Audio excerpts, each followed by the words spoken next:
हुण निक्की जी मैं बेनती करा, गुरु एक जोत है, ये उदों प्रगट हो जाती उत्थे ज्योति जिथे हिरदा सन्मुख हो जाए। मनमुख ते सन्मुख दो शब्द ने गुरु ग्रंथ साहिब दे, जो गुरु दे सामने आ जाए। हुण सामने आना की है? गुर शब्द नूं मन लवे, गुर शब्द नूं अपने हिरदे च थां देवे, गुरु शब्द नूं टिकावे। मैनू गल भुलदी नहीं, एक सज्जन दी तर्क आखण लगा, ज्ञानी जी सदियां तो हिंदुस्तान दे विच ते बाकी दी दुनिया दे विच पत्थर दी पूजा चलती रही, चाहे इस्लाम है ते चाहे ईसाईयत है, चाहे बोधी ने, चाहे जैनी ने, चाहे सनातनी ने, किसी न किसी रूप में सारे ही पत्थरां नूं पूजी जाते हैं। कोई कबरां नूं पूजी जाता है, कोई मज़ारां नूं पूजी जाता है, कोई मठ्ठां नूं पूजी जाता है, कोई मूर्तियां नूं पूजी जाता है, सब पत्थर ही पत्थर है। मैनू कहन लगा, गुरु गोबिंद सिंह जी महाराज दे ए वाक बड़े क्रांतिकारी सन के जागत जोत जपै निसबासर एक बिना मन नैक न आने, पूरन प्रेम प्रतीत सजे व्रत गोड़ मड़ी मठ भूल न माने। भूल के भी मड़ी नू मठ नू कबर नू न मने ते जागदी जोग दा पुजारी होवे। वो कहन लगा, बदकिस्मती यह है कि सारा जगत पत्थर नूं पूज रहा है ते सिख जगत कागज नूं पूज रहा है। ते उहदे शब्द सन। कहन लगा, पत्थर जड़ है, कागज जड़ है। पत्थर ठोस है, कागज भी अपनी थां ते अचेत है। कहंदा, गुरु गोबिंद सिंह जी महाराज की गल खो गई आसमान दे विच, गुरु नानक दे बोल खो गए। सनातनी पत्थरां दी परिक्रमा कर रहा है, जैनी ते बोधी पत्थरां दे अगों मत्था टेक रहे ने, संगे मरमर दियां बणियां होईयां कबरां दे अगों मुसलमान मत्था पै टेकदे ने। ईसाई भी मूर्तियां दे अगों झुक रहा जो पत्थर दियां बणियां ने। कहन लगे, इस नवे धर्म तो जिसनों जन्म गुरु नानक देव जी महाराज ने दिता सी, बड़ियां उम्मीदां सन, बड़ियां आसां सन, पर यह भी कागज की परिक्रमा विच लग गया। इन्हें कागज नूं सब कुछ मन लिया और ये बोल अपनी तरफों बड़े पायदार ढंग नाल उसने पेश किए सन। गुरुद्वारा सीसगंज साहब दे उदों मैं कथा कर रहा सी। मैं उसनूं कहा, मित्रा बहुत वड्डा भरम भुलेखा है संसार दे विच भी, हो सकता है थोड़ा जिहा कुछ सिख जगत दे विच भी होवे। गुरु ग्रंथ साहिब जी महाराज दीयां कुछ पंक्तियां इस भरम भुलेखे नूं दूर कर देंदियां। एक पंक्ति मैं थोड़े सामने भगत सिरमौर श्री रविदास जी महाराज दी रखा। वो कहंदे ने, तरतार अपवित्र कर मानिए रे, जैसे कागरा करत विचारन। भी कागज दी विचार करिए तो रविदास जी कहंदे ने, कागज कोई पूजनीक नहीं है, कोई महान नहीं है। उन्हां दिनां विच बनदा सी ये ताड़ी दे दरख्त तो हिंदुस्तान विच। ताड़ी दा दरख्त मौजूद है अजकल भी हिंदुस्तान विच बहुत है। उहदे चों ताड़ी निकलदी, एक रस निकलदा है जिहदे च नशा बिल्कुल हू बहु शराब वर्गा हुंदा है। ये ताड़ी ठेकियां ते विकदी है हिंदुस्तान विच।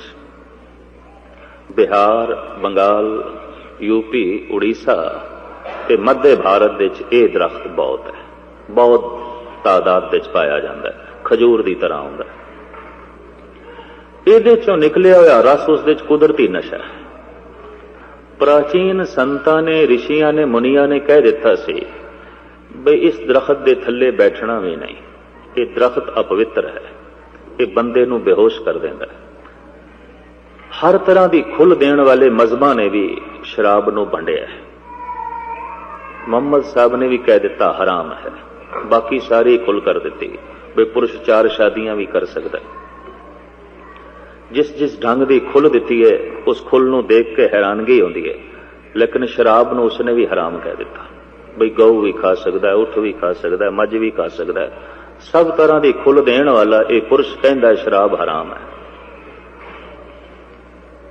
ਕਾਰਨ ਸ਼ਰਾਬ ਪੀਂਦਿਆਂ ਮਨੁੱਖ ਬੇਹੋਸ਼ ਹੁੰਦਾ ਹੈ ਤੇ ਜੈਸੇ ਜੈਸੇ ਬੇਹੋਸ਼ੀ ਵੱਧਦੀ ਹੈ, ਅਚੇਤਪਣਾ ਵੱਧਦਾ ਹੈ, ਮਨੁੱਖ ਦੇ ਅੰਦਰ ਈਸ਼ਵਰ ਨੂੰ ਚਿੰਤਨ ਕਰਨ ਦੇ ਜਿਹੜੇ ਆਸਾਰ ਨੇ ਉਹ ਖਤਮ ਹੋ ਜਾਂਦੇ ਨੇ, ਆਜ਼ਾ ਖਤਮ ਹੋ ਜਾਂਦੇ ਨੇ। ਇਸ ਵਾਸਤੇ ਹੋ ਸਕਦਾ ਹੈ ਦੁਰਾਚਾਰੀ ਤੋਂ ਦੁਰਾਚਾਰੀ ਮਨੁੱਖ ਵੀ, ਠੱਗ ਤੋਂ ਠੱਗ ਬੰਦਾ ਵੀ ਸ਼ਾਇਦ ਸੁਧਰ ਕੇ ਪ੍ਰਮਾਤਮਾ ਤੱਕ ਪਹੁੰਚ ਜਾਏ, ਪਰ ਸ਼ਰਾਬੀ ਸ਼ਰਾਬ ਪੀਂਦਾ ਹੀ ਜਾਏ ਉਸ ਦੀ ਕੋਈ ਸੰਭਾਵਨਾ ਨਹੀਂ। ਇਤਨੀ ਮੈਂ ਅਰਜ਼ ਕਰਦੇ ਹਾਂ ਕਿਉਂਕਿ ਬੇਹੋਸ਼ੀ ਉਸਦੀ ਵੱਧਦੀ ਹੈ।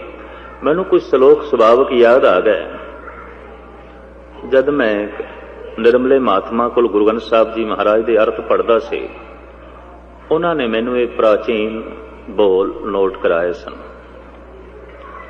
ਵੀ ਬੀਜਿਆ ਕਲਪੰਤ ਏਕ ਅੰਚ 10 ਕਲਪੰਤ ਨਾਗਨੀ, ਬਾਰਨੀ ਸਾਂਸਰ ਕਲਪੰਤ ਧੂਮਰ ਪਾਨ ਅਸੰਖਿਆਨ ਵਿਦਿਅਤੇ। ਪੁਰਾਣਾਂ ਦੇ ਚੋਂ 18 ਪੁਰਾਣਾਂ ਦੇ ਚੋਂ ਇੱਕ ਪਦਮ ਪੁਰਾਣ ਹੈ, ਉਹਦੇ 'ਚ ਇਹ ਸ਼ਲੋਕ ਕਹਿੰਦੇ ਨੇ। ਬੀਜਿਆ ਕਹਿੰਦੇ ਨੇ ਭੰਗ ਨੂੰ, ਬੀਜਿਆ ਕਲਪੰਤ ਏਕ ਅੰਚ, ਜੋ ਭੰਗ ਪੀਂਦਾ ਹੈ ਇੱਕ ਜਨਮ ਖੁਆਰ ਗਿਆ, ਇੱਕ ਜਨਮ ਗਿਆ, ਉਹ ਜ਼ਿੰਦਗੀ ਬਰਬਾਦ ਹੋ ਗਈ। ਕਿਉਂਕਿ ਕੁਛ ਨਾ ਕੁਛ ਬੇਹੋਸ਼ੀ ਭੰਗ ਦੇ 'ਚ ਵੀ ਹੈ, ਕੁਛ ਨਾ ਕੁਛ ਅਚੇਤਪਣਾ ਇਹਦੇ 'ਚ ਵੀ ਹੈ। ਬੀਜਿਆ ਕਲਪੰਤ ਏਕ ਅੰਚ 10 ਕਲਪੰਤ ਨਾਗਨੀ। ਨਾਗਨੀ ਕਹਿੰਦੇ ਨੇ ਅਫੀਮ ਨੂੰ। ਜਿਹੜਾ ਅਫੀਮ ਖਾਨ ਦਾ ਆਦੀ ਹੋ ਗਿਆ ਇਹ ਮਹਾਂਪੁਰਸ਼ ਕਹਿੰਦਾ 10 ਜਨਮ ਤੱਕ ਮੂਰਖ ਰਹੇਗਾ, ਸਿਆਣਾ ਨਹੀਂ ਹੋ ਸਕੇਗਾ, ਅਚੇਤ ਰਹੇਗਾ, 10 ਜਨਮਾਂ ਤੱਕ ਕੁਬੱਡ ਰਹੇਗਾ। ਕਿਉਂ? ਅਚੇਤ ਹੋ ਜਾਏਗਾ, ਬੇਹੋਸ਼ ਹੋ ਜਾਏਗਾ, ਪਸ਼ੂਆਂ ਦੀ ਤਰ੍ਹਾਂ ਜੀਵੇਗਾ। 10 ਕਲਪੰਤ ਨਾਗਨੀ, ਬਾਰਨੀ ਸਹੰਸਰ ਕਲਪੰਤ। ਵਾਰਨੀ ਕਹਿੰਦੇ ਨੇ ਸ਼ਰਾਬ ਨੂੰ। ਤੇ ਜਿਹੜਾ ਸ਼ਰਾਬ ਦਾ ਆਦੀ ਹੋਇਆ ਹੈ, ਸਹੰਸਰ ਕਹਿੰਦੇ ਨੇ ਹਜ਼ਾਰਾਂ ਨੂੰ। ਹਜ਼ਾਰਾਂ ਜਨਮਾਂ ਤੱਕ ਬੇਹੋਸ਼ ਰਹੇਗਾ, ਹਜ਼ਾਰਾਂ ਜਨਮਾਂ ਤੱਕ ਮੂਰਖ ਰਹੇਗਾ। ਧੂਮਰਪਾਨ ਸੰਖਿਆਨ ਵਿਦਿਆ ਤੇ, ਧੂਮਰਪਾਨ ਕਹਿੰਦੇ ਨੇ ਇਹ ਤਮਾਕੂ ਨੂੰ। ਤੇ ਜਿਹੜਾ ਤਮਾਕੂ ਪੀਂਦਾ ਹੈ, ਰਿਸ਼ੀ ਕਹਿੰਦਾ ਮੈਂ ਗਿਣ ਨਹੀਂ ਸਕਦਾ ਕਿਤਨੇ ਜਨਮ ਮੂਰਖ ਰਹੇਗਾ, ਕਿਤਨੇ ਜਨਮ ਕੁਬੱਡ ਰਹੇਗਾ, ਕਿਤਨੇ ਜਨਮ ਅਚੇਤ ਰਹੇਗਾ। ਨਸ਼ਿਆਂ ਨੂੰ ਇਸ ਢੰਗ ਦੇ ਨਾਲ ਪ੍ਰਾਚੀਨ ਰਿਸ਼ੀ ਮੁਨੀਆਂ ਨੇ ਜੋ ਹੈ ਭੰਡਿਆ ਹੈ ਵੀ ਬੰਦਾ ਅਚੇਤ ਹੁੰਦਾ ਹੈ। ਔਰ ਜਿਸ ਜਿਸ ਘਰ ਦੇ ਵਿੱਚ ਸਮਝ ਲਓ ਇਹ ਸ਼ਰਾਬ ਬਹੁਤਾਤ ਦੇ ਚ ਵਰਤੀ ਜਾਰੀ, ਲੋਕਾਂ ਨੇ ਤੇ ਖਿਮਾ ਕਰਨੀ ਇਸ ਦੀ ਪ੍ਰਦਰਸ਼ਨੀ ਕਰਨੀ ਵੀ ਸ਼ੁਰੂ ਕਰ ਦਿੱਤੀ। ਲੋਕੀ ਦੇਖਣ, ਸਜਾਵਟ ਦਾ ਸਮਾਨ ਵੀ ਸਮਝ ਲਿਆ। ਲੋਕੀ ਇੰਨੇ ਮੂਰਖ ਹੋ ਗਏ ਨੇ, ਇਤਨੇ ਨਾਦਾਨ ਹੋ ਗਏ, ਇਤਨੀ ਨਾ ਸਮਝੀ ਵੱਧ ਗਈ ਹੈ। ਅਚੇਤ ਹੋਣਾ ਵੀ ਇੱਕ ਫੈਸ਼ਨ ਬਣ ਗਿਆ, ਬੇਹੋਸ਼ ਹੋਣਾ ਵੀ ਇੱਕ ਰਸ ਬਣ ਗਿਆ, ਬੇਹੋਸ਼ ਹੋਣਾ ਵੀ ਇੱਕ ਨੁਮਾਇਸ਼ ਬਣ ਗਈ ਹੈ। ਤੇ ਜਦ ਬੇਹੋਸ਼ ਹੋਣਾ ਵੀ ਨੁਮਾਇਸ਼ ਬਣ ਜਾਏ, ਐਸੇ ਬੰਦੇ ਨੂੰ ਹੋਸ਼ ਦੇ ਚ ਲਿਆਣਾ ਬੜੀ ਔਖੀ ਗੱਲ ਹੈ। ਕਿਉਂਕਿ ਬੇਹੋਸ਼ੀ ਉਹਦਾ ਸਨਮਾਨ ਹੈ, ਬੇਹੋਸ਼ੀ ਉਸਦੀ ਇੱਜ਼ਤ ਹੈ, ਅਚੇਤਪਣਾ ਹੀ ਉਸਦਾ ਮਾਣ ਤੇ ਸਨਮਾਨ ਹੈ। ਤੋ ਵਾਰ ਨਹੀਂ ਸਹੰਸਰ ਕਲਪੰਤ ਧੂਮਰ ਪਾਨ ਅਸੰਖਿਆਨ ਵਿਦਿਆ ਤੇ। ਇਸ ਸੰਬੰਧ ਵਿੱਚ ਮੈਂ 5-10 ਸ਼ਲੋਕ ਉਹਨਾਂ ਮਹਾਂਪੁਰਸ਼ਾਂ ਤੋਂ ਪੜ੍ਹੇ ਸਨ, ਨੋਟ ਕੀਤੇ ਸਨ, ਯਾਦ ਕੀਤੇ ਸਨ। ਹੈਰਾਨ ਹੋਇਆ ਕਿ ਪ੍ਰਾਚੀਨ ਰਿਸ਼ੀ ਮੁਨੀ ਇਸ ਢੰਗ ਨਾਲ ਸੋਚਦੇ ਰਹੇ ਨੇ। ਗੁਰੂ ਗ੍ਰੰਥ ਸਾਹਿਬ ਜੀ ਮਹਾਰਾਜ ਦੇ ਵਿੱਚ ਬਹੁਤ ਕੁਝ ਹਵਾਲੇ ਨੇ, ਪਰ ਇਸ ਵਕਤ ਜੋ ਕੁਝ ਮੈਂ ਕਹਿਣਾ ਚਾਹੁੰਦਾ ਉਸ ਥਾਂ ਤੋਂ ਨਾ ਤਿੜਕਾਂ। ਅਰਜ਼ ਮੈਂ ਇਹ ਕਰ ਰਿਹਾ ਸੀ ਕਿ ਮੁਹੰਮਦ ਸਾਹਿਬ ਨੇ ਵੀ ਕਹਿ ਦਿੱਤਾ ਸ਼ਰਾਬ ਹਰਾਮ ਹੈ, ਔਰ ਜੋ ਪੀ ਰਿਹਾ ਹੈ ਜ਼ਿੰਦਗੀ ਹਰਾਮ ਗਈ, ਜ਼ਿੰਦਗੀ ਵਿਅਰਥ ਗਈ, ਜੀਵਨ ਵਿਅਰਥ ਗਿਆ। ਹਰ ਤਰ੍ਹਾਂ ਦੀ ਖੁੱਲ੍ਹ ਇਸਨੇ ਦੇ ਦਿੱਤੀ ਬਈ ਪਸ਼ੂਆਂ ਦੇ ਚੋਂ ਕੋਈ ਪਸ਼ੂ ਖਾ ਸਕਦੇ ਹੋ, 4 ਸ਼ਾਦੀਆਂ ਪੁਰਸ਼ ਕਰ ਸਕਦਾ ਹੈ। ਜੰਨਤ ਦੇ ਵਿੱਚ ਵੀ ਕੀ ਹੈ, ਜਿਹੜੇ ਲਾਲਚ ਦਿੱਤੇ ਗਏ ਨੇ ਉਹ ਵੀ ਕੋਈ ਬਹੁਤ ਉੱਚੀ ਗੱਲ ਨਹੀਂ। ਬਹਿਸ਼ਤ ਹੂਰ ਗਿਲਮਾ ਇਵਜ਼ੇ ਤਾਇਤ मैं न मानूंगा इन्हीं बातों से ए वाइज ज़ईफ ईमान होता है। इकबाल भी कहता है ए मौलवी जिहड़ी जन्नत तू मेरे सामने रखदा पिया, अगर ये बिना नमाज पढ़िया भी मैनू मिले मैनू कबूल नहीं, मैनू प्रवान नहीं। इते ईमान कमजोर होंदा है, इते धर्म कमजोर होंदा है। बई उत्थे अंगूरी शराब दे चश्मे ने, उत्थे हूरां ने, कहंदा यही कुछ नमाज नाल मिलदा है ते मैनू नमाज पढ़न दी लोड़ ही नहीं। इते धर्म कमजोर होंदा। गरज के सियाणे जिहड़े ने वो इस चीज नूं भंडदे ने बई नहीं ये ते बेहोश करदी है, बंदे नूं अचेत कर देंदी है। और वो सिलसिला जिहदे नाल बंदा रब दा नां जप सकदा है, प्रभु दा चिंतन कर सकदा है, वो सारे दा सारा जिहड़ा सिलसिला है अचेत हो जाता है।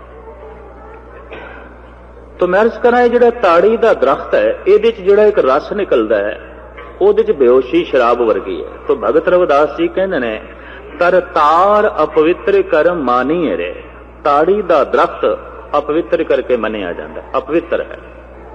शास्त्रकार इतना वर्जित कर देन बई इहदे थल्ले भी ना बैठो, इस दरख्त दे इहदे कोलों भी ना लंघो, इहदी हवा दे च भी बेहोशी है, इहदी हवा दे च भी कोई नशा है, इहदे कोल भी ना बैठो।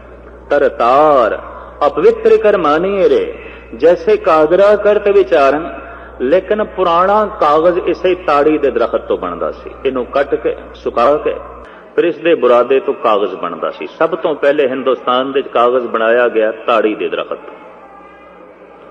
इहदे लकड़ छिलका इस ढंग दा है कि कागज आसानी नाल बन सकता, और गालबन कोई 1500 साल पहले कहते ने यह कागज आलमे वजूद विच आया। इस तो पहले भोज पत्रां ते लिखिया जांदा सी, सब कुछ भोज पत्रां दे उत्ते। पहली भीड़ जिहड़ी करतारपुर साहब वाली भीड़ है, जो गुरु अर्जन देव जी महाराज ने भाई साहब भाई गुरदास द्वारा रामसर अमृतसर दे संपूर्ण की थी। कागज बड़ा मोटा है, ताड़ी दे बुरादे दा, कम से कम 5-6 बंदे चाहिए तां उस भीड़ का प्रकाश हो सकता, कल्ला बंदा नहीं कर सकता। घट्टो घट 5-6 मन के करीब वजन है। एक एक पत्रा बहुत वड्डा है, बहुत वड्डी स्याही नाल और बड़े सोहने ढंग नाल भाई साहब भाई गुरदास ने अपने हत्थां नाल वो लिखे। तो दरख्त जिहड़ा ताड़ी दा है, उहदे बुरादे तो कागज बनदा है। रविदास कहंदे ने जे दरख्त पूजनीक नहीं तो फिर कागज भी पवित्र नहीं। तर तार अपवित्र कर मानिए रे, जैसे कागरा करत विचारन। कागज दी विचार करिए ते कागज भी कोई पूजनीक चीज नहीं है, पर भगत भगौत लिखिए तैं ऊपर पूजिए कर नमस्कार। उस अपवित्र कागज दे उत्ते जद भगवत दी महिमा लिख दी जाती है, रब दा नां लिख दिता जाता है, रविदास कहते हैं पूजनीक बन जाता है। कागज नूं कौन मत्था टेकदा है? रब दे नां नूं मत्था टेकदे आ। जद मैं उसनूं कहा बई थानूं भुलेखा है, कागज दे पुजारियां 1430 सफे की भीड़ होवे, शब्द एक भी ना लिखिया होवे, सिख नहीं मत्था टेकेगा, चाहे सोने की पालकी च क्यों ना प्रकाश होवे।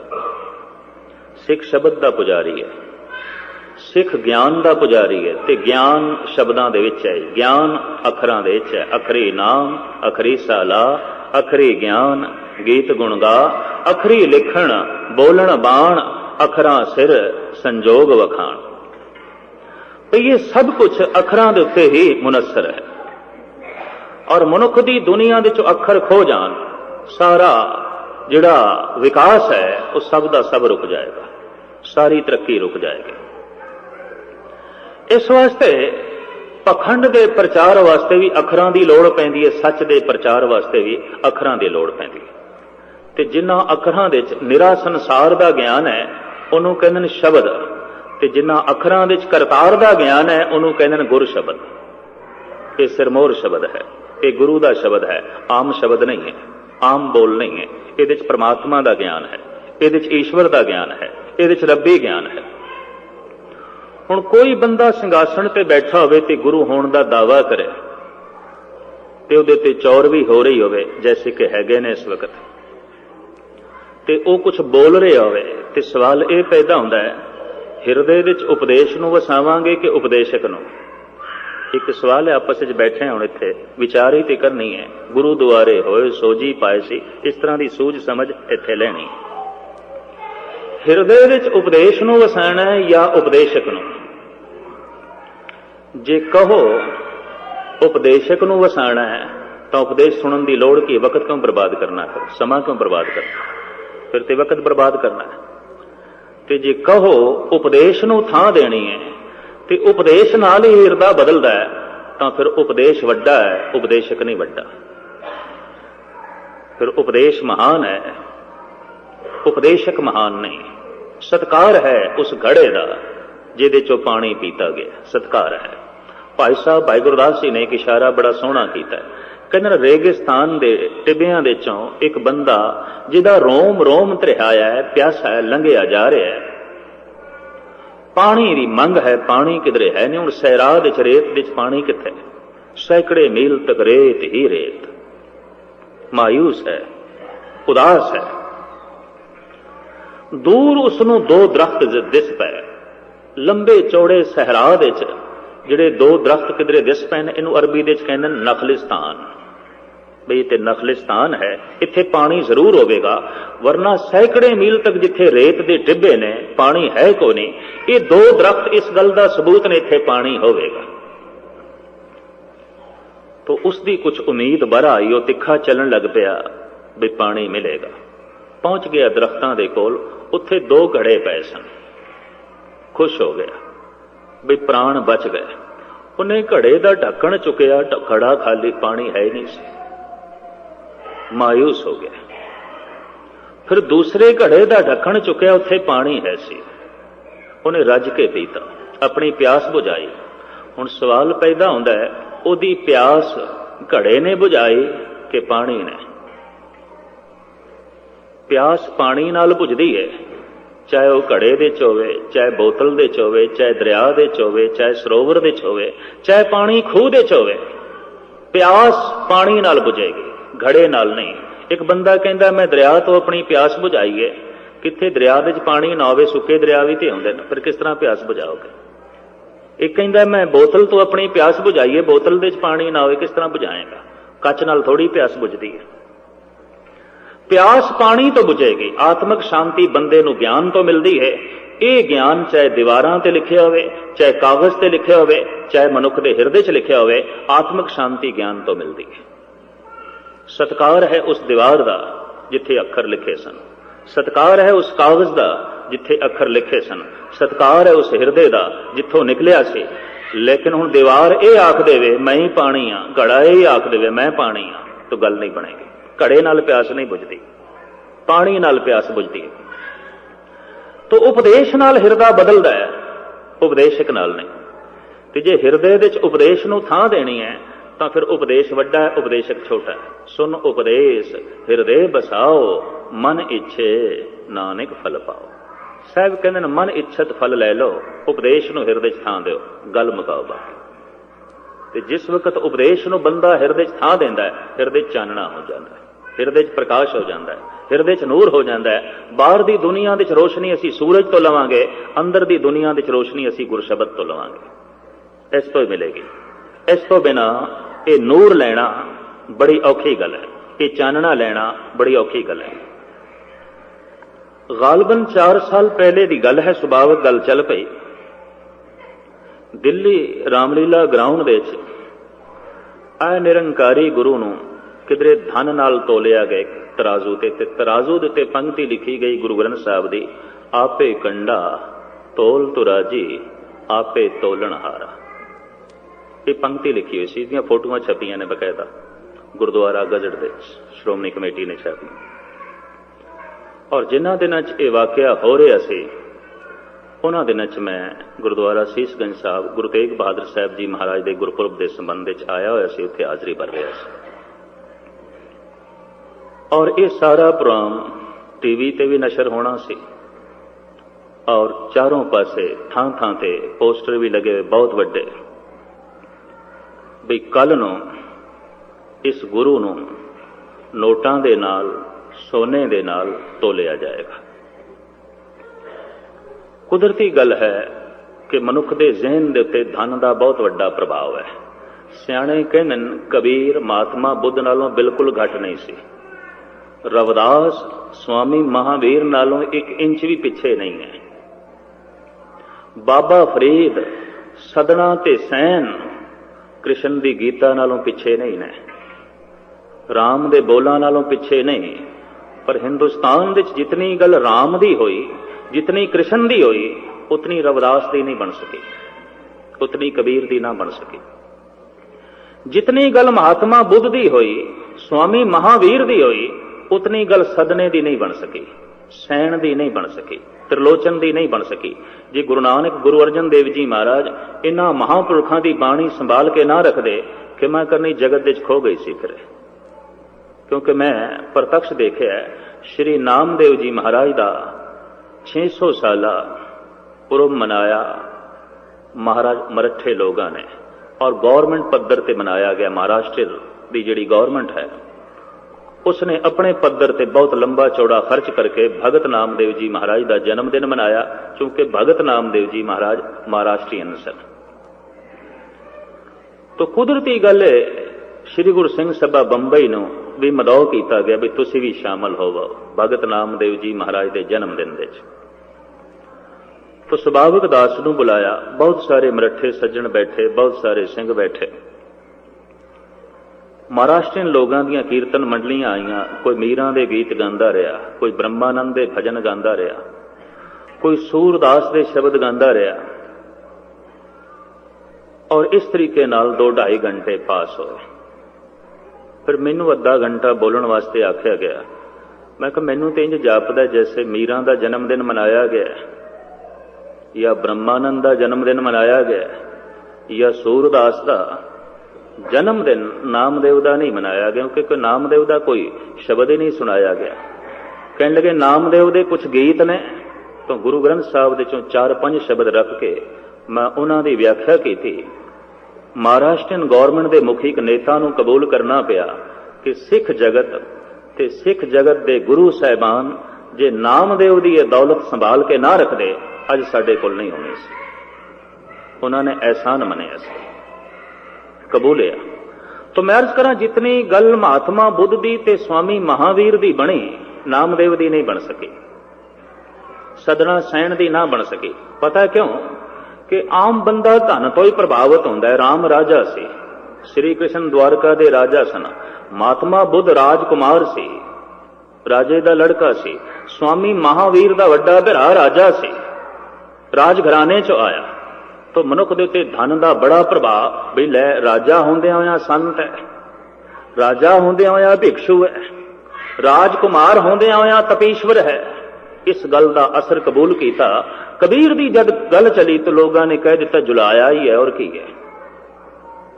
लोग ताने मारते सन, जुलाया ही है और की है। और खुद कहन कबीर, कबीर मेरी जात को सब कोई हंसने बलहारी, इस जात को जै जप्यो सिरजनहार। लोकी ते मेरी जात का मजाक उड़ाते ने। रविदास भी कहते हैं कि मेरी जात कमीनी, पात कमीनी, ओछा जन्म हमारा। लोकी कहते ने मेरी जात बड़ी नीवी है, मैं जात करके बड़ा नीवा। तो लोकी अंदाजा कर लेंदे सन की है, जुतियां ही गंढदा पिया चौक दे चौर की है, ये जुलाहा है और की है, वो सदना कसाई ते सी होर की है। तो धनवान ये पुरुष नहीं सन। आम मनुख धन का असर कबूल करता है तो राम ते अवतार बन गया, राम ते संत करके पूजया गया, श्री कृष्ण भी संत करके पूजे गए, महात्मा बुद्धि भी बड़ी चर्चा चली, सदने नूं थां नहीं मिली, कबीर नूं थां ना मिली, नामदेव नूं थां नहीं मिली। सियाणे ब्रह्म ज्ञानी पुरुष कहते ने कबीर नामदेव महात्मा बुद्ध तो 1 इंच भी पिछे नहीं ने। कृष्ण दी गीता दे फिलसफे तो भगत नामदेव दे बोल पिछे नहीं ने। बड़े कीमती बोल ने, पर चूंकि बंदे आम इस ढंग का अंदाजा लाते ने कि धनवान होके संत बनया है तो फिर उसकी महिमा बड़ी हो जाती है।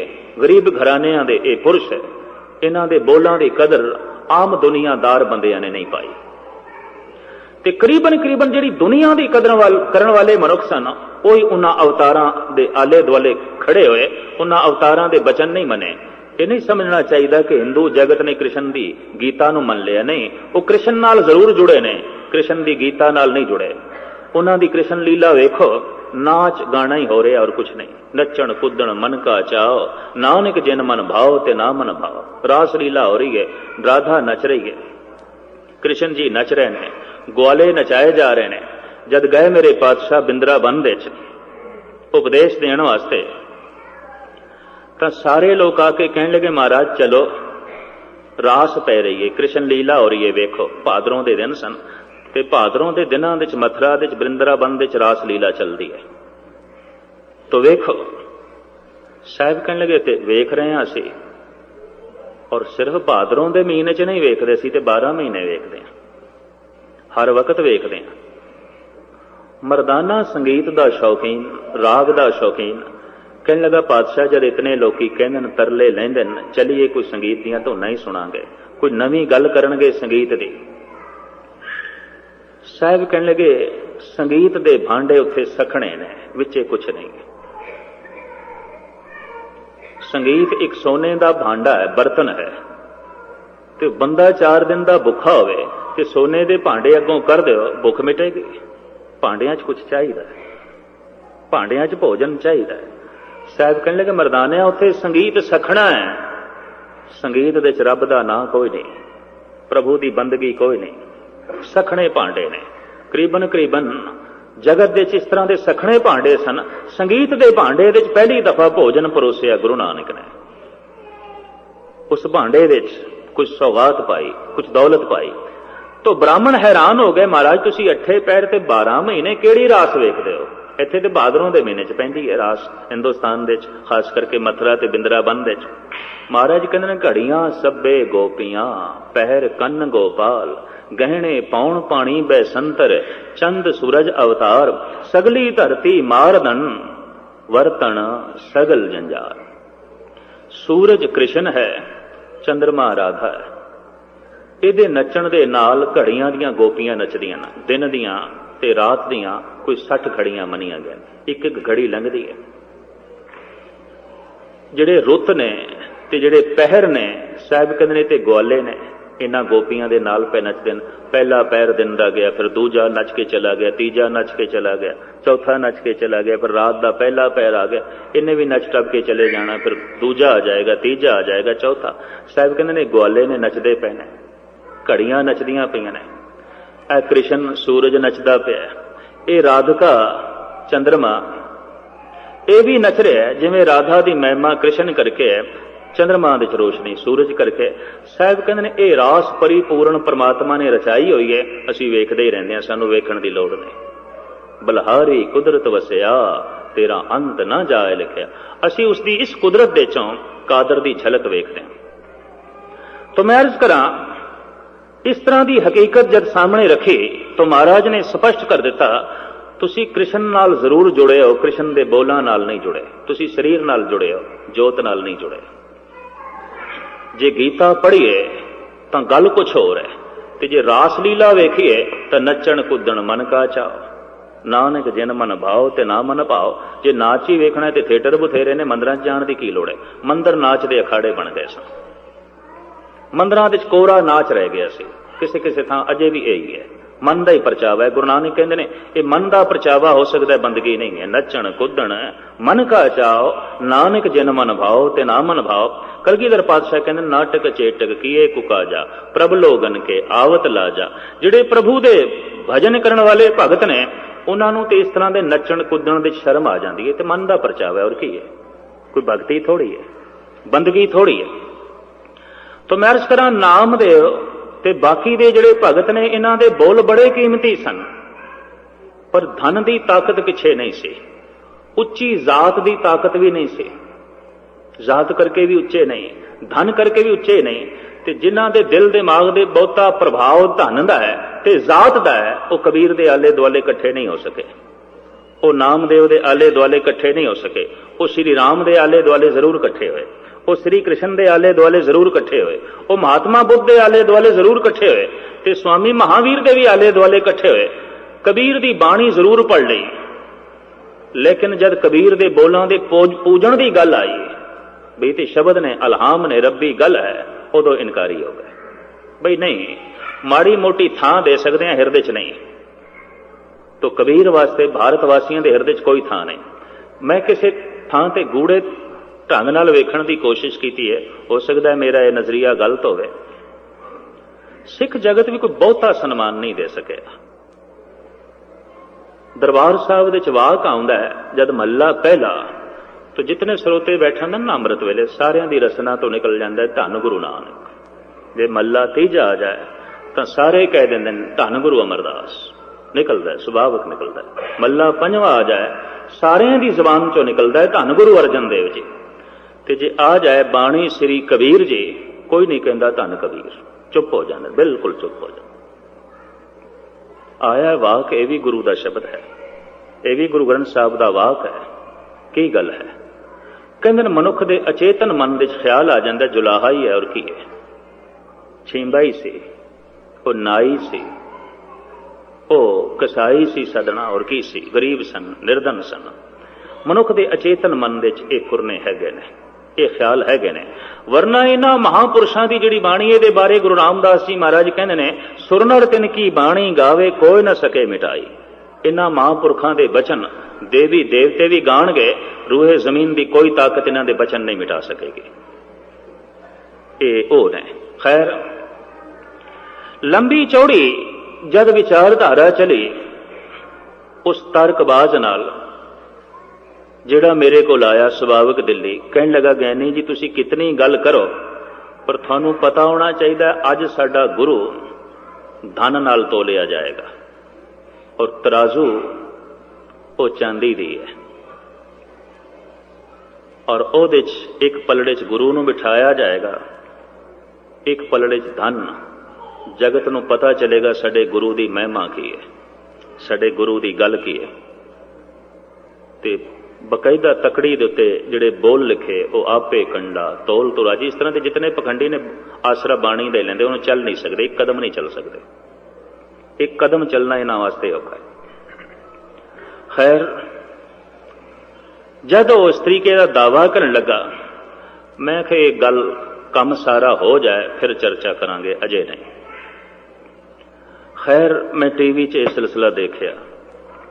ਕੋਈ 9 ਵਜੇ ਤੋਂ ਬਾਅਦ ਮੈਂ ਜਦ ਆਪਣੇ ਪ੍ਰੋਗਰਾਮ ਤੋਂ ਫਾਰਗ ਹੋਇਆ, ਇਹ ਸਾਰਾ ਦ੍ਰਿਸ਼ ਦਿਖਾਇਆ ਗਿਆ ਤੇ ਦੇਸ਼ ਦੇ ਬੜੇ ਬੜੇ ਮੰਤਰੀ ਵੀ ਉੱਥੇ ਪਹੁੰਚੇ ਹੋਏ, ਔਰ ਤਰਾਜ਼ੂ ਦੇ ਇੱਕ ਪਲੜੇ 'ਚ ਬੈਠ ਕੇ ਦੂਸਰੇ 'ਚ ਨੋਟ ਰੱਖੇ ਗਏ, ਕਰੰਸੀ, ਔਰ ਤੋਲਿਆ ਜਾ ਰਿਹਾ ਸੀ। ਦੂਜੇ ਦਿਨ ਵੀ ਉਹ ਪੁਰਸ਼ ਆਇਆ, ਮੇਰੀ ਜ਼ਬਾਨ ਤੋਂ ਕਹਿਲਾਣਾ ਚਾਹੁੰਦਾ ਸੀ ਕਿ ਅਜੋਕੇ ਸਮੇਂ ਦੇ ਇਹ ਮਹਾਨ ਸੰਤ ਤੇ ਗੁਰੂ ਨੇ, ਵੇਖ ਲਓ ਮਹਿਮਾ ਇਹਨਾਂ ਦੀ। ਆਇਆ ਮੇਰੇ ਕੋਲ, ਕਹਿਣ ਲੱਗਾ ਗੁਰੂ ਦੀ ਮਹਿਮਾ ਵੇਖ ਲਈ। ਮੈਂ ਕਿਹਾ ਵੇਖ ਲਈਏ। ਹੁਣ ਤੁਹਾਡੇ ਕੀ ਖਿਆਲ ਨੇ ਸਾਡੇ ਗੁਰੂ ਬਾਰੇ? ਮੈਂ ਕਿਹਾ ਉਹੀ ਜਿਹੜੇ ਹਮੇਸ਼ਾ ਹੀ ਸੁਣਦੇ। ਤਾਂ ਔਖਾ ਹੋ ਕੇ ਕਹਿਣ ਲੱਗਾ ਤੁਹਾਡੇ ਉੱਤੇ ਕੋਈ ਅਸਰ ਨਹੀਂ। ਮੈਂ ਕਿਹਾ ਅਸਰ ਮੈਂ ਕਬੂਲ ਕਰਾਂਗਾ, ਪਹਿਲੇ ਮੇਰੇ 2-4 ਸ਼ਬਦਾਂ ਦਾ ਜਵਾਬ ਦੇ। ਤਕੜੀ ਆਲਮੇ ਵਜੂਦ ਵਿੱਚ ਕਿਉਂ ਆਈ? ਤਰਾਜ਼ੂ ਦੀ ਲੋੜ ਕਿਉਂ ਪੈ ਗਈ? ਕਹਿੰਦੇ ਨੇ ਜਦ ਸੰਸਾਰ ਵਿੱਚ ਸਿੱਕਾ ਨਹੀਂ ਸੀ, ਕਰੰਸੀ ਨਹੀਂ ਸੀ, ਪੈਸਾ ਧੇਲਾ ਨਹੀਂ ਸੀ, ਤਾਂ ਵਸਤੂਆਂ ਦੇ ਬਦਲੇ ਵਸਤੂਆਂ ਦਿੱਤੀਆਂ ਜਾਂਦੀਆਂ ਸਨ। ਗਊ ਦੇ ਦਿੱਤੀ, ਮੱਝ ਲੈ ਲਈ, 2 ਮੱਝਾਂ ਦੇ ਦਿੱਤੀਆਂ, ਇੱਕ ਊਠ ਲਿਆਂਦਾ, 4 ਊਠ ਦੇ ਦਿੱਤੇ, ਇੱਕ ਹਾਥੀ ਲਿਆਂਦਾ, 2 ਬੱਕਰੀਆਂ ਦੇ ਦਿੱਤੀਆਂ, 8 ਬੋਰੀਆਂ ਕਣਕ ਲਿਆਏ। ਇਸ ਤਰ੍ਹਾਂ ਹੀ ਚੱਲਦਾ ਸੀ, ਵਸਤੂ ਦੇ ਬਦਲੇ ਵਸਤੂ। ਪੈਸਾ ਨਹੀਂ ਸੀ, ਪੈਸਾ ਧੇਲਾ ਨਹੀਂ ਸੀ। ਸਾਗ ਸਬਜ਼ੀ ਲੈਣੀ ਹੈ, ਦਾਣੇ ਦੇ ਦੋ, ਸਾਗ ਸਬਜ਼ੀ। ਸਮੁੱਚੀ ਦੁਨੀਆ 'ਚ ਹੀ ਕੁਝ ਸੀ ਜਦ ਸਿੱਕਾ ਨਹੀਂ ਸੀ। ਸਾਰੀ ਦੁਨੀਆ ਦੇ 'ਚ ਵਸਤੂ ਦੇ ਬਦਲੇ ਵਸਤੂ ਦਿੱਤੀ ਜਾਂਦੀ ਸੀ, ਤੇ ਵਸਤੂ ਹੀ ਧਨ ਸੀ, ਚੀਜ਼ ਹੀ ਧਨ ਸੀ, ਵਸਤੂ ਧਨ ਸੀ।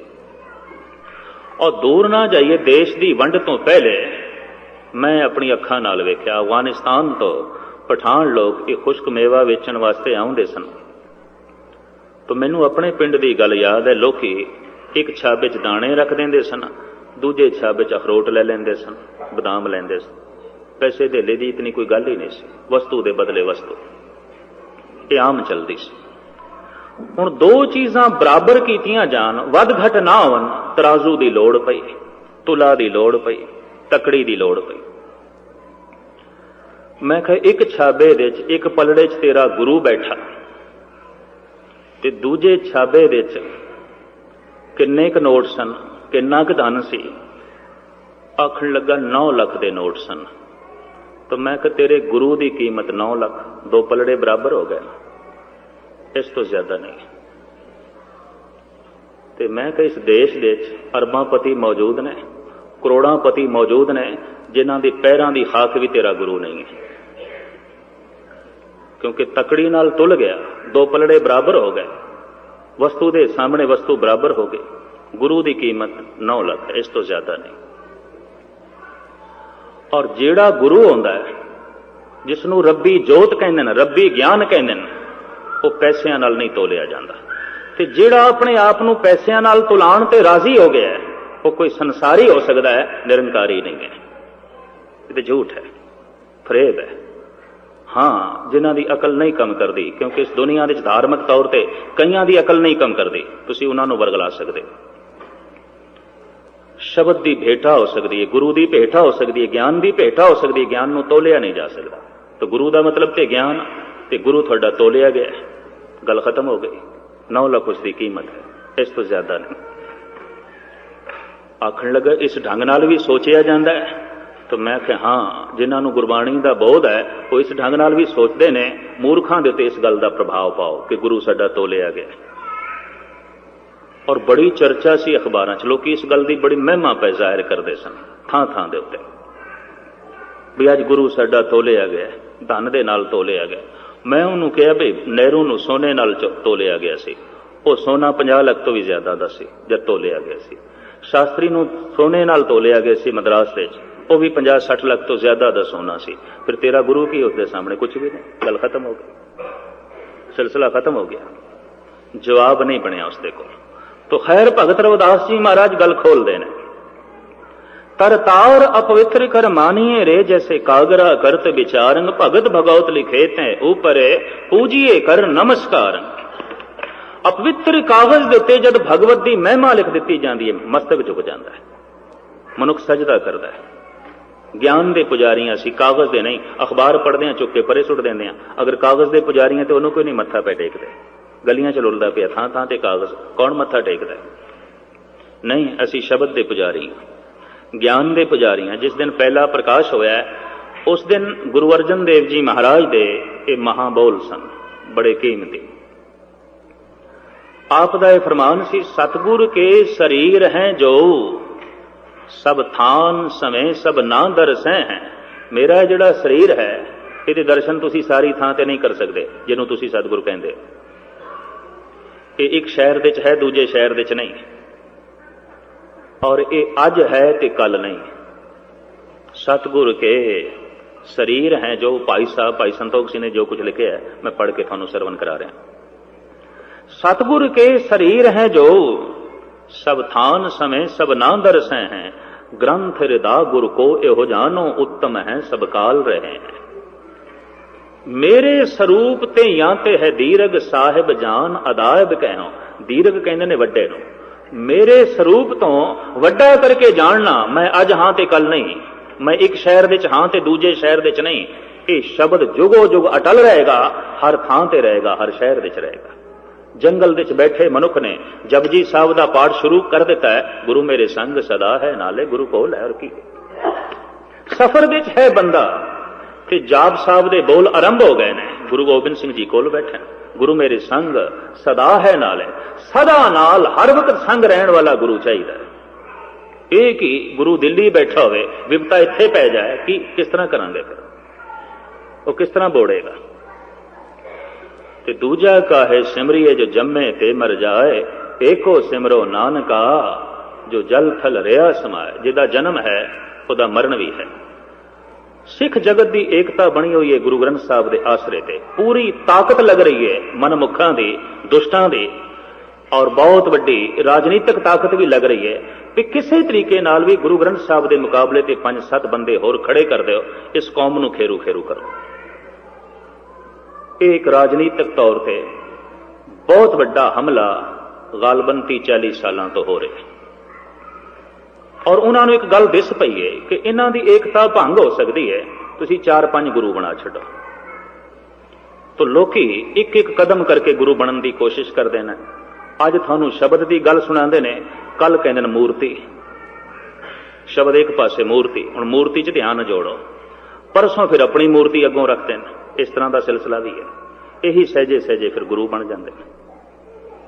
इत्थों ही मनुख शब्द नालों टुट जाता है। और इस वक्त 13वें 14वें गुरु का तो दावा नामधारी कर ही रहना।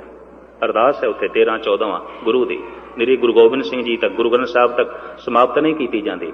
तो गुरु ग्रंथ साहब नूं गुरु ग्रंथ साहब नहीं कहते, ग्रंथ साहब कहते। गुरु तो वह है उन्हों का, बाकी तो ग्रंथ साहब ने। इस तरह के जिहड़े पुरुष ने उन्होंने अज भी करीबन ਭਾਰਤ ਸਰਕਾਰ ਤੋਂ ਬੜੀ ਤਕਵੀਅਤ ਮਿਲਦੀ ਹੈ। ਔਰ ਜਦ ਵੀ ਕਦੀ ਕੌਮੀ ਮਸਲਾ ਹੋ ਜਾਏ ਇਹਨਾਂ ਨੇ ਕਦੀ ਸਾਥ ਨਹੀਂ ਦਿੱਤਾ। ਇਹ ਸਭ ਸਪਸ਼ਟ ਹੈ, ਤੁਸੀਂ 30-40 ਸਾਲ ਦਾ ਇਤਿਹਾਸ ਪੜ੍ਹ ਲਓ। ਇਹਨਾਂ 3-4 ਲਹਿਰਾਂ ਦੇ 'ਚ ਕਿਸੇ ਨੇ ਸਾਥ ਨਹੀਂ ਦਿੱਤਾ ਔਰ ਇਸ ਕਾਰਨ ਕਰਕੇ ਕੌਮ ਹਾਰਦੀ ਰਹੀ। ਔਰ ਸਪਸ਼ਟ ਹੈ ਕਿ ਜਿਹੜੀ ਵੀ ਚੀਜ਼ ਆਲੇ ਦੁਆਲੇ ਦੇ ਪ੍ਰਾਂਤਾਂ 'ਚ ਬਣਾਈ ਗਈ, ਡੈਮ ਬਣਾਏ ਗਏ, ਉੱਥੋਂ ਦੇ ਸੂਬਿਆਂ ਦੇ ਹਵਾਲੇ ਕਰ ਦਿੱਤੇ ਗਏ। ਪੰਜਾਬ ਦੇ ਡੈਮ ਬਣਾਇਆ ਗਿਆ, ਭਾਰਤ ਸਰਕਾਰ ਦਾ ਕੰਟਰੋਲ। ਗੱਡੀਆਂ ਚਲਾਈਆਂ ਗਈਆਂ ਤਰ੍ਹਾਂ ਤਰ੍ਹਾਂ ਦੇ ਤੀਰਥਾਂ ਦੇ ਨਾਮ ਤੇ, ਕੋਈ ਗੋਮਤੀ ਐਕਸਪ੍ਰੈਸ ਹੈ, ਕੋਈ ਵਿਸ਼ਵਨਾਥ ਕਾਸ਼ੀ ਐਕਸਪ੍ਰੈਸ ਹੈ, ਕੋਈ ਜਗਨਨਾਥਪੁਰੀ ਐਕਸਪ੍ਰੈਸ ਹੈ, ਸੋਮਨਾਥ ਮੇਲ ਵੀ ਚੱਲਦੀ ਹੈ। तमाम ਤੀਰਥਾਂ ਦੇ ਨਾਂ ਦੇ ਉੱਤੇ ਰੇਲਾਂ ਚੱਲਦੀਆਂ ਨੇ ਹਿੰਦੁਸਤਾਨ ਦੇ ਵਿੱਚ। ਇੱਕ ਹੁਣ ਹੋਰ ਨਵੀਂ ਰੇਲ ਇਸ 1 ਅਕਤੂਬਰ ਤੋਂ ਚੱਲਣੀ ਹੈ, ख्वाजा गरीब नवाज एक्सप्रेस, दिल्ली तो अजमेर तक, वो मुसलमान फकीर के नाम से ऐलान होया सी लगातार 5-6 महीने कि गोल्डन टेंपल एक्सप्रेस चलेगी पटने साहब तो अमृतसर तक। लोग बहुत खुश होए, पर जिस दिन ये रेल चली तो अमृतसर पहुंची, इसका नाम सी टाटा नगर एक्सप्रेस। ये भी इन्हों कबूल ना आया भी ये ना इन्ने शहरों चों लंघेगी गड्डी कि लोगों की रसना तो निकलेगा हरी मंदिर, स्वर्ण मंदिर, गोल्डन टेंपल। यह गल भी कबूल ना हो, स्पष्ट है सामने। तुसी आखोगे कि मैं राजनीतिक मसला लै बैठा, नहीं, धार्मिक मसला लै बैठा। कोशिश है कि गुरु ग्रंथ साहब के मुकाबले ते 5-7 फर्द खड़े कर दो ते सिखां दी एकता नूं भंग कर दो, क्योंकि गुरु ग्रंथ साहब के आसरे ते इन्हां दी एकता है, इन्हां दा जोड़ है, इन्हां दा इकट्ठ है। और ये भी डरते ने कि गुरु ग्रंथ साहब के आसरे ते सारी जातां वाले भी इकट्ठे कर लेंगे, क्योंकि इत्थे छींबा बैठा है, जुलाहा भी बैठा है, इत्थे चमार भी बैठा है, इत्थे नाई भी बैठा है, इत्थे कसाई दे बोल भी हैं, इत्थे मुसलमान फकीर भी बैठे। तो इन्हां कोल बुनियाद बड़ी पुख्ता है, तो इस बुनियाद के आसरे ते इन्हां दी ताकत हिंदुस्तान विच वध जाएगी। तो जात पात के मसले भी साडे विच खड़े किए जा रहे हैं और दिमाग विच ये गल वसाई जा रही है कि गुरुद्वारियां नाल भी जात पात जोड़ो। और मैं इतनी अर्ज करते हैं, जिस गुरुद्वारे नाल जात पात जुड़ी होवे, गुरु का घर नहीं, उस जात वाले का घर होगा। गुरु का घर नहीं है, गुरु का घर ओ जिथे जात पात के कोई वितकरे नहीं। सिख सिर्फ सिख है और कुछ नहीं है। और सिख ही हो अपने मन को ये लालच हो गुण तोय उचरो।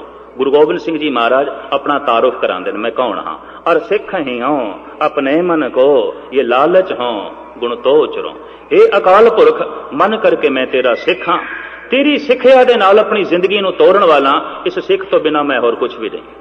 और सिख ही हो अपने मन को ये लालच हो गुण तोय उचरो। एक क्रांतिकारी सतगुरां दे बोल ने, बचन ने। और सदा अंग संगे अभंगंग विभूते, जिथे तुसी शब्द का पाठ करो सदा अंग संगे, ये थोड़े नाल है। गुरु मेरे संग सदा है नाल, गुर का बचन बसे जी नाले। बचन अगर जी दे नाल है, गुरु जी दे नाल है, जिथे तुसी जाओगे नाल है। जल नहीं डोबे तस्कर नहीं लेवे, भाए न साके जाले। अग नहीं जला सकती, चोर नहीं चुरा सकता, कोई डाका नहीं पै सकता इस धन दे उत्ते, नाल है। तो इस गुरु का आसरा तुसी हर वक्त पकड़ सकते हो। गुरु अर्जन देव जी महाराज का हुक्म, मेरे स्वरूप ते याते है दीरग, मेरे स्वरूप तो वड्डा करके जानना। तो हुण वड्डे ने वडियाई आप जाहिर करनी सी, तो सतगुरां ने मत्था टेकिया। ते जद सतगुरां नूं कहण लगे बैठो आप ताबे ते, महाराज कहण लगे नहीं, ये पोथी परमेश्वर का स्थान, इत्थे साक्षात परमेश्वर का स्थान है। मैं ताबे ते बैठ गया, लोगों ने जिहड़ा मत्था भी टेकना है अंदरों भावना नाल मैनू टेकना है, नहीं जिसनों मैं मत्था टेके उसे नूं सारे मत्था टेको। ताबे ते बाबा बुढ़ा जी नूं बिठाया, आप नहीं बैठे। इतिहास है, स्पष्ट इतिहास है। और हुक्म कीता मेरे स्वरूप ते या ते है दीरग, साहिब जान अदायब कह।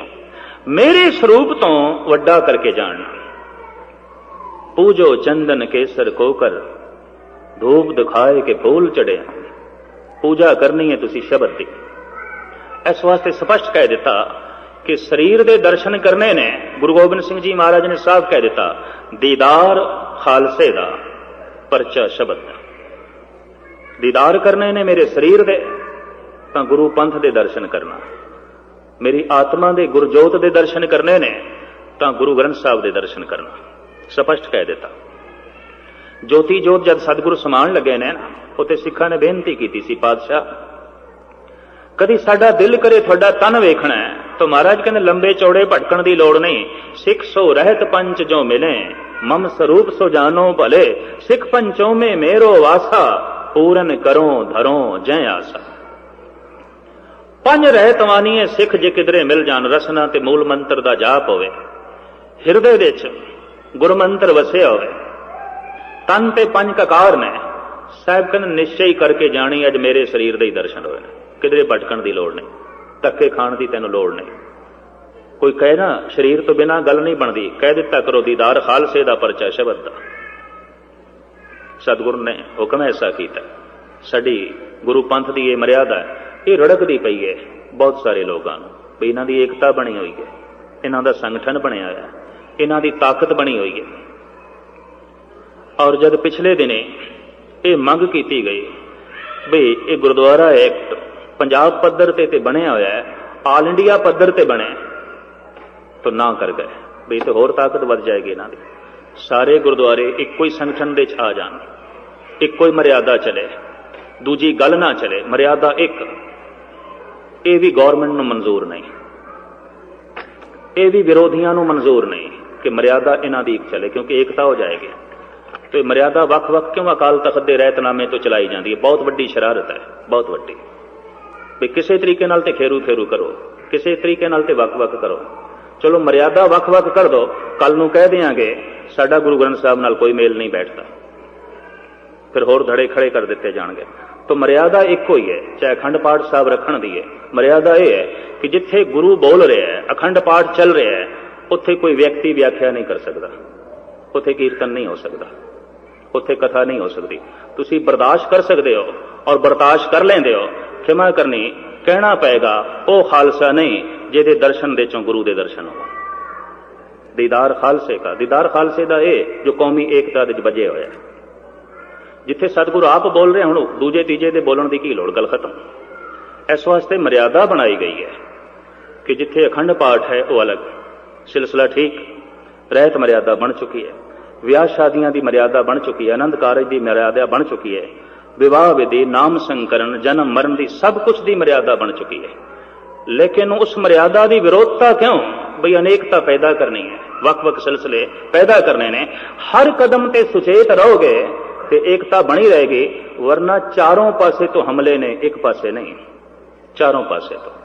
चैन नाल ना साडे सतगुरां नूं बैठण दिता गया, ना कदी सिखां नूं बैठण दिता गया। इतनी मैं अर्ज करदे हां। जे गुरु नानक नूं भूतना बेताला आख्या कईयां ने, ते गुरु गोबिंद सिंह जी महाराज दे नाल अठे पैर लड़दे रहे, गुरु अर्जन देव जी महाराज नूं तत्ती तवी ते बिठा दिता, तां 11वें स्वरूप गुरु ग्रंथ साहब के खिलाफ भी मुखालफत है। तरह तरह दी चेमें गोईयां ने। तुहानूं सावधान होना पेगा, सुचेत होना पेगा, क्योंकि तुसीं मना रहे हो प्रकाश उत्सव। इस संबंध विच ये जो है प्रोग्राम चल रहा है प्रकाश दिवस साहिब श्री गुरु ग्रंथ साहब जी महाराज।